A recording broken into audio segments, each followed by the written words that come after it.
I'm grateful that the waters of the river are going to part.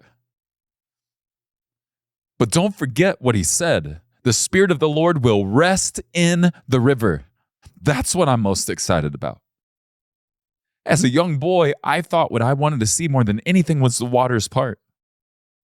And I realized at 47, I just want to see the Spirit rest in the river. I just want to get closer to him than ever. I want to be John the Baptist.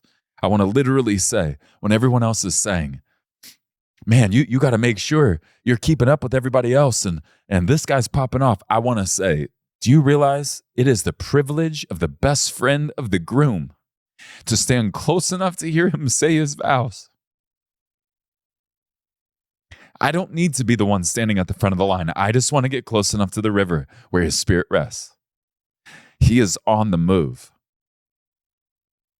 And we must boldly head to the shores of the river. We must begin to head towards Jericho. And we must not forget what God has already done. Our faith must continue to grow. My faith in him must continue to grow. And this is why you have to keep being challenged. Because the path was designed to force your growth. If you forget what God did, you won't have enough faith to take the next leap. We must not forget what God has done. If you got a journal, start journaling. Write it down. Write your prayers down and write his miracles down. We must not forget what God has already done.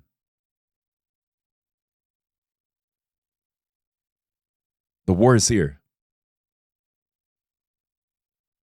And you can hear that negatively or you can hear it positively. We are coming to the shores of the river.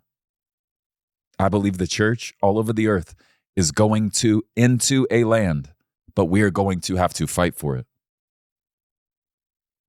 Listen to me. I believe what we've seen in the church in the last 5, 10, 15 years is what God said to Joshua. Consecrate the people. Purify them. For what happens next is going to be miraculous. Who may ascend the mountain of the Lord? Only those with clean hands and a pure heart. I want to be on the front line of what happens next.